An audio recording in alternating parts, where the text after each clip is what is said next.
The NFL Scouting Combine has arrived, and we are here talking about what everybody else is talking about. That's up next on today's Locked On NFL Squad. You are talking ball with the NFL Squad. From the Chiefs to the Bills, Falcons to the 49ers, and everyone else around the NFL, it's the local experts of the Locked On Podcast Network bringing you scoops, breakdowns, and the most comprehensive preview of the upcoming weekend for hard-hitting football with our harder-hitting take. Buckle up, it's the NFL Squad. Then we have a seat for you. No hurt feelings allowed. Squad up, you're part of the NFL Squad. Welcome inside, everybody, to this week's NFL Squad episode. Sit back, grab your favorite drink, and join us as we go through everything going on during the week here in Indianapolis, Indiana, during the 2025 NFL Scouting Combine. We are all part of the Locked On Podcast Network, your team every day. And I want to bring in this week's squad: Cody Rourke of Locked On Broncos, Mike DeBate of Locked On Patriots, Spencer German of Locked On Browns, Kevin Ostreicher of Locked On Ravens. I'm going to be kind to you, Kevin, because you just went through it. So I'm going to leave you alone. Thank you. I appreciate that. I am, of course, your host of this illustrious program and the only NFC host present for this week's NFL Squad. So hopefully that doesn't come back to bite me. Are we going to gang up on them, guys? Yeah. Let's give a special shout out to Joe Marino here. Look, Bills fans, we see your comments. Do? I know. Absolutely. If Joe's not on the show, I know you guys say no Joe, no show. But Bills Mafia, you guys are a fantastic fan base. Join along. You help Joe out by watching the show, and we hope to get Joe on here in the future whenever he's ready. Well, I do want to tell everybody I have DM'd Joe Marino on Twitter. I have asked him to come through for this NFL Squad episode. So he may be coming through this very episode a little bit later. You know what? We won't boo him because if he does, it'll be the first time. And of course, we want Bills Mafia to be happy. So perhaps Joe Marino coming through for today's Locked On NFL Squad episode. Let's see how many Bills fans believe me and stick around for a little while. Let's talk about the top prospects here in Indianapolis. Abdul Carter, number one pick, potentially. Tennessee Titans have to make that decision or trade out and let somebody else make that decision. But he believes that he should be the number one pick in this year's NFL draft. Of course, he's not going to be the first prospect that ever said that. Certainly won't be the last prospect to ever say that. But there is some legitimacy to him claiming that status. I want to ask you, gentlemen, and we'll just start right here next to me, Cody Rourke, Locked On Broncos. What do you think about Abdul Carter stating that he should be the number one pick in this year's draft? Well, I mean, when you look at him, and we had Keith on from Locked On NFL Draft last week, who said that pound for pound, he believes that Abdul Carter is probably the best overall prospect in this year's draft cycle. And I think when you look at what he can do, he's got a legit case. But I think so much of this depends on where is the lean here when it comes to offense versus defense. I mean, obviously, there's a lot of skill players in this year's NFL draft. We talked about the quarterback position this year. Are you really sold on Cam Ward or Shedeur Sanders being, quarterback's going to move the needle for your franchise? I know there's a lot of debate about that. When I look at Abdul Carter, I mean, with the Tennessee Titans, with the Harold Landry trade request stuff coming through and then looking at offsetting him, now I look at, a guy like Abdul Carter saying, okay, yeah, he can be the first overall pick if Tennessee stands pat there.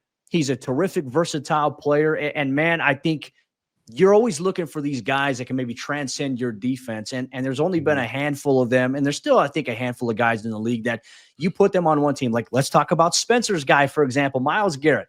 That defense in Cleveland is drastically different when he's on the field versus when he's off. And, hopefully they don't have to experience that. I know Myles wants to be out of there, but that's been the case. And Kevin, we've talked about on Locked On Ravens here on the NFL Squad show that if they can add a pass rusher, a legitimate guy there, then that defense is going to be the next level. That's going to help them get further in the playoffs.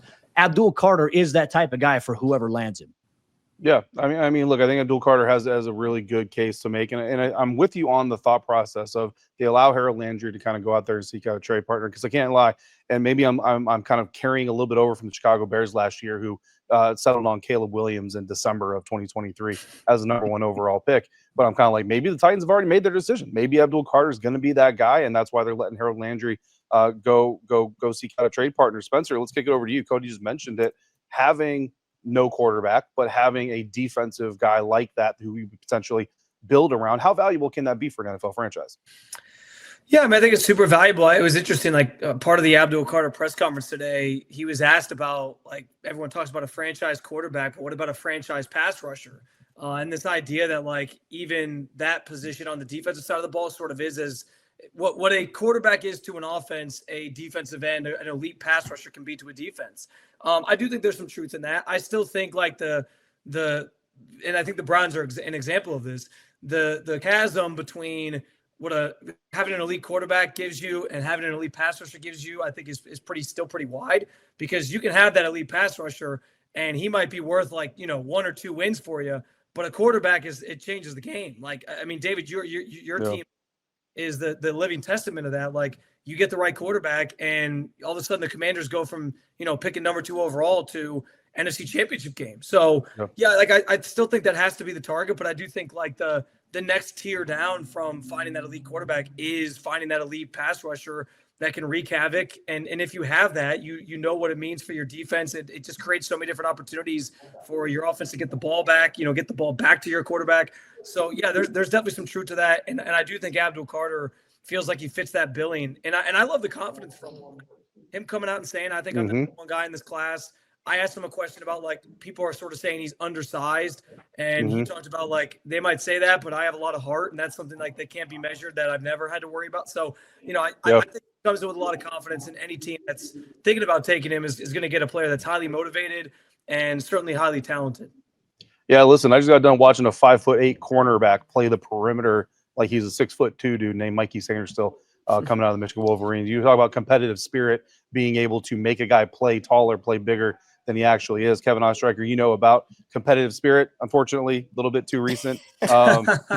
Mike Debate, a few things about teams winning Super Bowls. I know in Patriots land, right, it's been forever since the Pats won a Super Bowl. I'm sure Patriots fans are really stressing out over the lack of championships happening right now. But I want to give you a quote here from Carter. So he says, quote, defensive players impact the game just as much as the quarterback. All the teams that have won Super Bowls, they've had that one standout player. I feel like I'm that, end quote.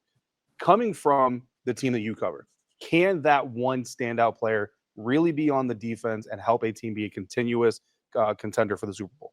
Yeah, I think it can be. And I think you've seen that with the New England Patriots dynasty. Look, there is no one that's going to take anything away from Tom Brady on my watch as long as I'll wear a headset. I will definitely say that he is the reason why the New England Patriots were what they were alongside Bill Belichick. But they do not win 6 championships without Ty Law taking that leadership role in Super Bowl 36, gaining that interception against Kurt Warner and helping that team forward. They don't win without the strong play of guys like Willie McGinnis and guys like their head coach right now, Mike Vrabel, somebody who absolutely stepped up, made plays when plays needed to be made in the Super Bowl.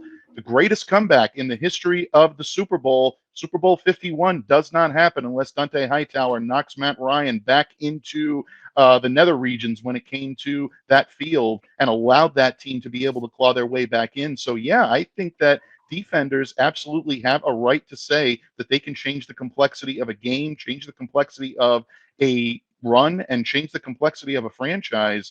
It kind of made me think a little bit about what Viper said to Maverick in Top Gun when he says, that's it's pretty arrogant considering the company that you're in. And he looked back at him and says, I like that in a pilot. Well, that's kind of how I feel. I like that in this guy. And I really think that he's going to move forward and make some team extremely happy. Maybe it is the Tennessee Titans, but whoever gets him is going to get a guy that knows the target's on his back now. I think he knew that going in. He's ready to step up and he's ready to show the world what he can do. And I think that's exactly what you want in an edge defender. David, you said it, you kind of teased it. You mentioned like defenses, like people who've won Super Bowls. Like you look at what the Philadelphia Eagles just did defensively. I mean, that 4-man rush that they had was impressive. But, there are a couple teams here. Like you go to the Baltimore Ravens, they had Ray Lewis, they had Terrell Suggs, they had Ed Reed. Like you have transcendent players.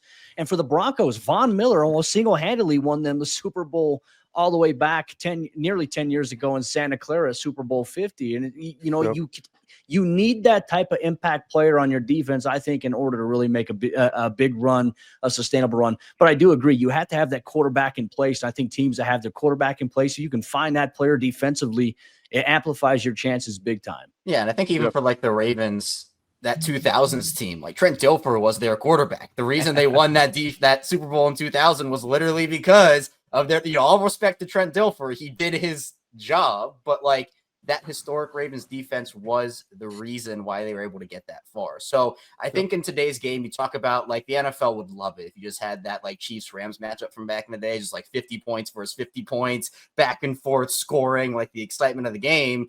But defense does win championships. And I think that those blue chip players on defense in an offensive era, it's not like it's going by the wayside. But you look at some of these teams, like Cody, you mentioned the Eagles in that pass rush. It's like, where the Eagles have been without a guy like Jalen Carter disrupting the middle. And then that takes attention off of other guys, puts other players in one-on-one matchups so that you don't have to face a double, and those guys help out. So, look, it's one of the reasons why I'm very excited Myles Garrett's coming to Baltimore this offseason in the trade. It's never gonna happen. Come on. If we manifest, Spencer, just manifest it with me. It'll be a good thing for the entire AFC. I think Spencer wants to manifest That's it with bad for the Logs on Browns business if I manifest a trade of the Ravens. So I'm good. I'm good. Speaking of the AFC North, Cash. yeah, absolutely. Speaking of the AFC North, we got a good conversation to have coming up next. The Bengals want to make Jamar Chase the highest paid non-quarterback in the National Football League. We got two gentlemen who can tell us whether or not he is deserving. And I'm going to see if my text to Joe Marino has gone through yet. We'll see if Locked On Bills host Joe Marino comes through on our episode of Locked On NFL Squad, part of the Locked On Podcast Network, your team every day.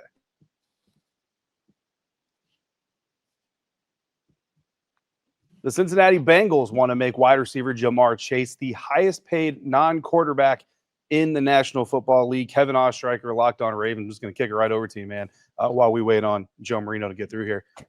Does he deserve it?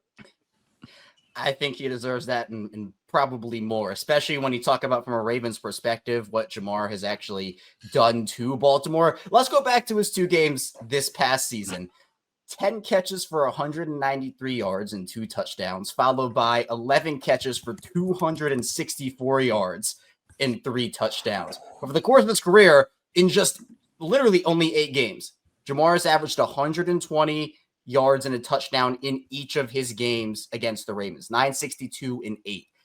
He is not the only reason that offense is as good as it is, but man, if you take Jamar Chase off that team, that offense, the ceiling just plummets, and the floor, I think, honestly plummets as well. Because even when you talk about the T. Higgins situation, I know we talked about that a little bit last week. You take T off of that team, I think it's still easier to find a running mate for Jamar Chase, even if it's not T. Higgins. You take Jamar Chase off that team, Jamar Chase is a generational wide receiver. You put him up in that top upper echelon of wideouts, and that's just the name of the game in this offseason. It's not just wide receiver. Obviously, quarterback, there's a whole controversy about those contracts continuing to inflate year after year. Well, with these wide receivers, it's whoever sets the market, the next guy's going to want to set the market, and then the next guy's going to want to set the market. So when you talk about, for example, the quarterback conversation, that's why you want to get those guys done early so you don't have to fork up that extra cash. Well, wide receiver is kind of the same thing. And it's why for Minnesota, like, okay, they got that Justin Jefferson deal done. Now they don't have to worry about if Jamar Chase signs. Well, what is Justin Jefferson's deal going to look like now? So, yeah, in my opinion, Jamar absolutely deserves it. It's unfortunate for the Ravens if that does end up going through because it means they have to go face him twice a year for the foreseeable future. But if you're just talking about the player, he's a heck of a player. Yeah, listen, some 4-letter networks out there like to have their panel shows just intentionally contradict each other for the sake of creating drama. So Spencer German, look, I don't want to put you in the corner here, man, but is there a reason that Jamar Chase shouldn't be the highest paid non-quarterback in the NFL? So what I'll give you is like I kind of think about this like backwards, where it's like, okay, if I'm not making Jamar Chase the highest paid non-quarterback, who is the player that you're giving that money to? I guess there's a case to be made, like if you were to go on the defensive side of the ball, like, Myles Garrett's due for a contract extension. The Browns might actually try to make him the highest paid non-quarterback in the NFL just to convince him to stay. So we'll see what that sort of shakes out like. But there's not a lot of reason to think that Jamar Chase isn't worthy of that type of contract. The bigger question has kind of been like, how are the Bengals going to fork over the money to all these players? Joe Burrow's been really holding their feet to the fire on that, obviously. So I'm kind of fascinated to see how it all plays out once they do pay Jamar Chase, because they're going to prioritize him first and foremost. And as far as like, what's funny is like Kevin brings up the numbers against the Ravens. His numbers against the Browns are more like modest. I think he's got like over 400 yards. He only has like 62% of he's caught like 62% of his passes. He only has 3 touchdowns. In terms of like the teams in the division, that's been like his team he's done the worst against. So I haven't been quite as scarred by Jamar Chase. But I understand like the rest of the season, what he's doing, what he's putting up. What did he have, like a 264-yard game this year? Like he's phenomenal. I mean, I think honestly, as I said, like as I think about it backwards and kind of deconstruct it that way, it feels like it's either him or Justin Jefferson, right? Like those are the two that probably deserve that money. And Justin Jefferson already got paid, so of course Jamar Chase is going to try to trump him. Yeah, absolutely. Cody Rourke, Mike Debate. I want to ask you both, if not Jamar Chase, is there another player? And perhaps you go the way that Spencer just mentioned there. And for the sake of conversation, being able to be authentic, I'm not going to ask you to pick a player who deserves it more than Jamar, but let's just take Jamar Chase off the table. Jamar Chase is off the table as the highest paid non-quarterback in the NFL. Who is a guy that you think could be that person? Mike Debate, we'll start with you.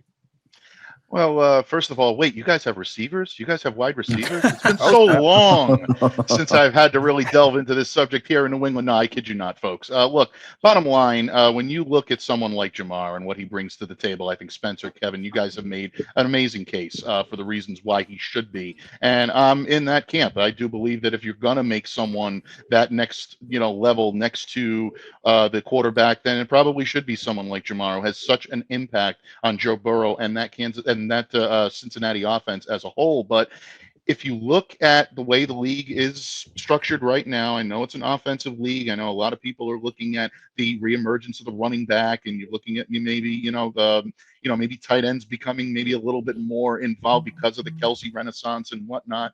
I still go back to what I said in the previous segment about defenders. If you have an edge defender or a corner that is someone that changes the complexity of your team, and that's the identity of your team, that could be where you go to put out the big time contract and give that player an opportunity to be the highest paid.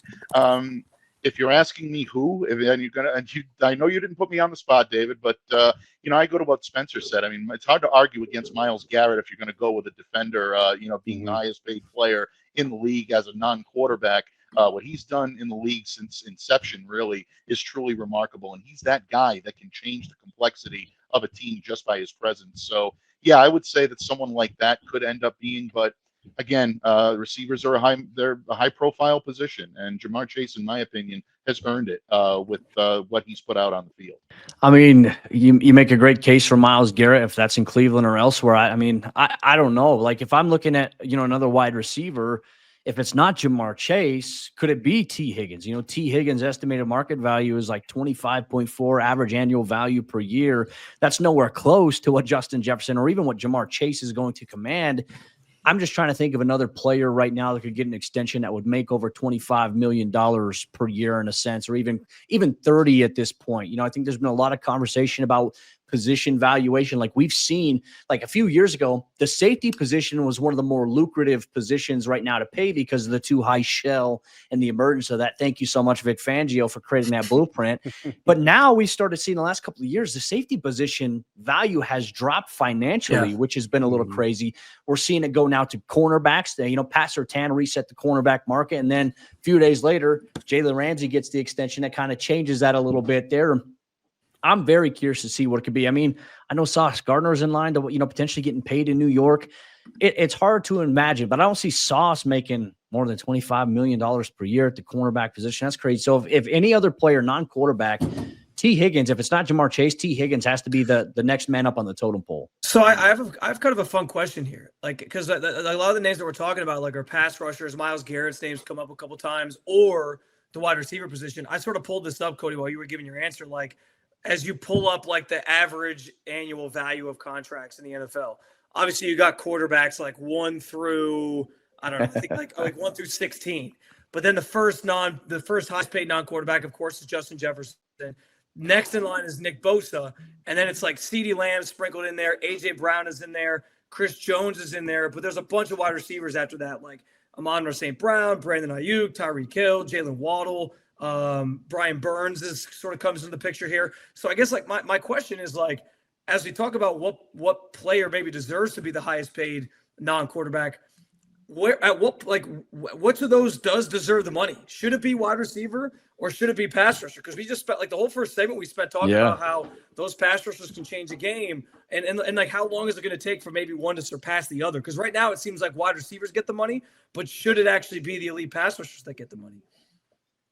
I would I say think that's a really yes. good question because I look at it, right? Wide receiver, I actually had this conversation with Terry McLaurin not that long ago. Wide receiver is one of the most dependent positions on the football field. Yeah. Like for a wide receiver to be successful, it needs an offensive line that can give the quarterback time to find him. And it needs a quarterback that has the time and the ability to then find him, and a scheme that's going to accentuate his talents and allow him to be effective as a weapon in that offense. So a wide receiver can't just go out there and I'm great, so we're going to win football games. But like you said, Spencer, like a pass rusher, of course, if they are playing with other good defensive linemen and all that stuff, of course it helps. But your most elite pass rushers, like a Myles Garrett, to bring him back up, can go out there even with a maybe not so stellar cast around him, still impact the game even without it, but not as dependent as others. So I think it's a really good question to bring up.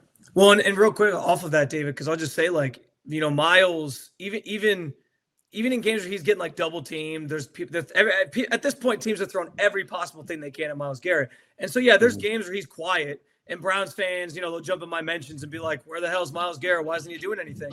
But like the answer to that question is like, even though he's not maybe getting the sacks or the pressures or whatever, he still is impacting the game in a major way just on his own because he's out there on the field and he commands so much attention that opens up opportunities for other people. So yeah, to your point, like, and receivers do that a little bit because if you have a good receiver, defenses are going to scheme for that guy. But I just think, like, as I think about a team going through a game plan, if you have an elite pass rusher, that is like the thing they are scheming against the entire week. Same way you would do that with a quarterback on the offensive side. So I don't know. I agree. I think it's kind of an interesting question. Yeah, I think it's certainly something to look at moving forward into the future. Something I would certainly love to know what Locked On Bills host Joe Marino thinks about. So we'll see if we can get him in here and share his thoughts on that. But first, coming up next, we're going to talk about some topics that are hot here in Indianapolis. The Tush Push, the obsession about the Philadelphia Eagles tush is hot and roaring like a blazing fire. I didn't know where I was going there. And we also got some player updates for Matthew Stafford, Harold Landry, and Jonathan Allen, all coming up next on this week's NFL Squad, part of the Locked On Podcast Network, your team every day.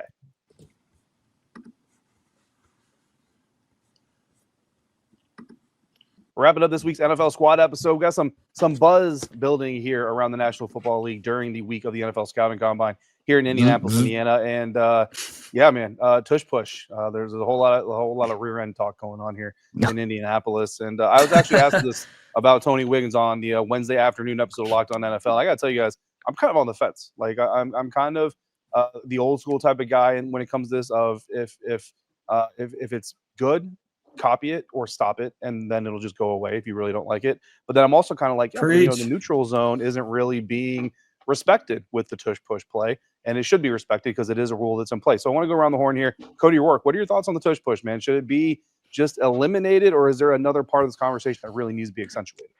Green Bay is so soft for this. Like, Mark Murphy, what are you doing? Like, just say you can't figure out how to, like, the Eagles have done so much. And look, it helps when you have a quarterback who can squat almost 600 pounds in Jalen Hurts. If it was easy to replicate, a lot of people would be able to do it. But you look at the Eagles' offensive line, the biggest offensive line in football, a quarterback who's a dog, and you got a running back behind you who can almost squat 600 pounds as well in Saquon Barkley. That is get good. Like, be better at your evaluation, Green Bay. Like, figure out a way to do it. It trying to take away something because they think it's a mismatch or it's unfair just goes to show, like, hey, you got to do a better job coaching against it. And I feel like if there's any team that we saw maybe do well against it, not necessarily against Philadelphia, but when Josh Allen and the Buffalo Bills did the Tush Push in the playoffs, they didn't have success. Like, Kansas City found a way to stop them in that matchup that they had there. So for me, find a way to stop it. Now, to your point about the neutral zone, like, you get guys, and I remember even just seeing this as well. Like, Washington was at one point being threatened, like, hey, we may even allow a score if this continues. You're trying to stop it. Like, that's just the Commanders' defense saying, hey, we're struggling for our life here. We're just trying to get a stop. We're trying to time it. I have no issues with that. But just to ban it completely because nobody can figure out how to stop it, it's stupid. It's stupid and it's soft. Yeah. No, I hear you, man. I mean, look, it's a play that in its essence fits every rule that the NFL has right now. And it's not a safety issue, or there's no safety concerns, at least. I mean, there might be a safety concern of lining Chris Jones up sideways and letting him get dome rocked by an offensive line. I don't know how smart that decision was, but I agree with you. There's three player updates that we want to talk about before we get out of here this week, gentlemen. I'm going to go to you, Spencer, and listen. I say this as I cover the Washington Commanders. So when I talk about you being familiar with rotating quarterback situations, believe me, I understand the pain here. Matthew Stafford is probably going to be on the move. Sean McVay did not necessarily do anything to try to put out those flames. He happened to run into one Tom Brady on the ski slopes of Montana, because that's a crowded group, and who doesn't run into each other out there. Where do you think Matthew Stafford's best location is? Where do you think maybe he ends up by the time this whole story is over? So I mean, best location. I mean, I think like the Giants probably make some sense. I'm trying to think if there was another team I had, but I can't remember off the top of my head who I was thinking of earlier that I had talked about. But I do think the Browns would make some sense in terms of more so probably from Cleveland's perspective than Matthew Stafford's, because if the Browns are looking for like a quick fix at quarterback, and I've said this on my show on Locked On Browns, like he's the number one option for me if he's available. Like, talk about a guy who can like come in, help you win immediately, like the Browns want to try to do. Maybe convince it, maybe can sort of like mend fences with Myles Garrett. Like, hey, we got this guy, Super Bowl champion, playing at a high level still, even though he's in his late 30s. What do you think about this? It keeps them competitive, but he can also sort of serve in that bridge role. Like, it still forces you to, okay, we got to find a quarterback. We have to address this because we can't bank on Matt Stafford for being our franchise guy for like 10 years. So, I mean, like the Browns would make some sense, but I don't know that he would really want to come to Cleveland. I mean, if you think about just like his journey in general, like goes from Detroit where he's beloved and then ends up in LA, and it seems like his family really likes it out there and a different change of scenery, and wins the Super Bowl.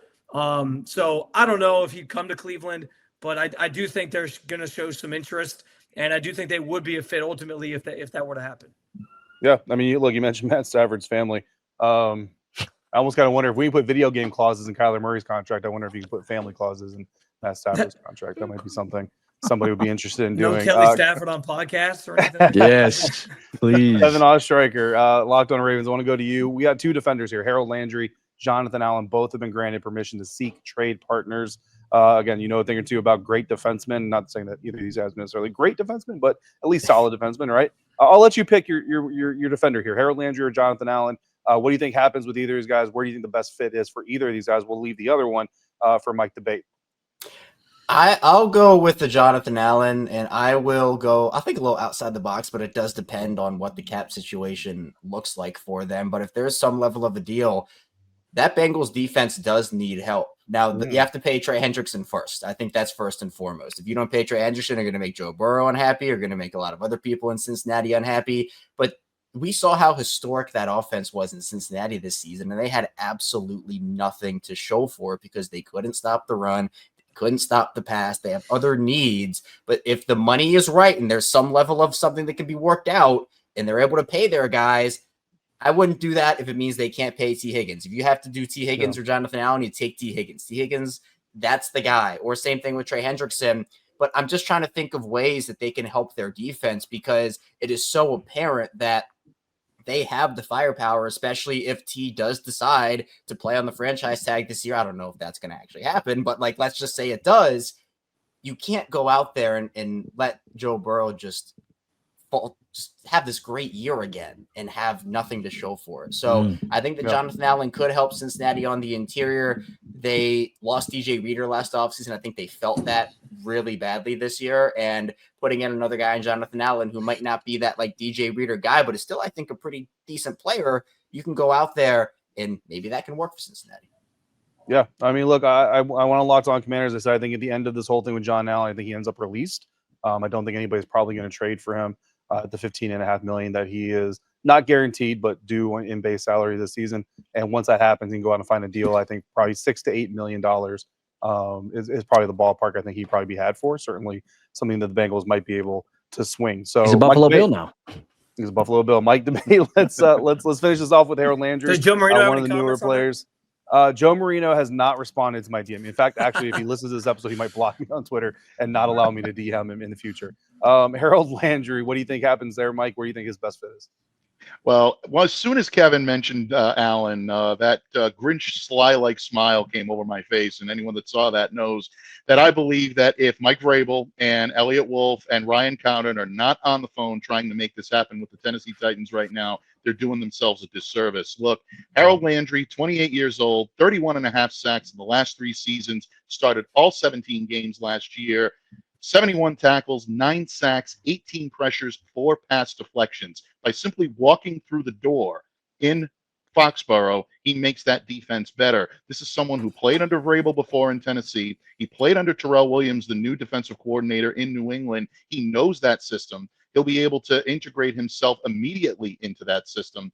And at the bottom line, he's also a guy that has ties to the area, being a Boston College alum. So in my opinion, if the Patriots are willing to or trying to make this defense better, especially now with Devon Godchaux requesting a trade and the Patriots going to facilitate and allow him to go out there and to facilitate potentially a trade, this is a move I think the Patriots should absolutely do everything they can to make. It just makes too much sense for New England right now. I think Harold Landry would look very nice in a Patriots uniform in 2025. Yeah, I 100% agree. They can't. No arguments come in here. Thank you, gentlemen. Cody Rourke, Mike Debate, Kevin Ostreicher, Spencer German. Thank you for coming through, being our NFL squad this week. Thank you to everybody out there for coming through to watch or listen this week. Bills Mafia, a special thank you to you for coming through this entire episode, waiting for Joe Marino. Sorry he couldn't make it. I promise you he will be here next week. Promise you. That's going to happen. Of course, each of us is bringing you all of our best effort and content covering your favorite NFL teams. So make sure you're following, make sure you're subscribed. Don't miss a moment of all the coverage happening right here on the Locked On Podcast Network, your team every day.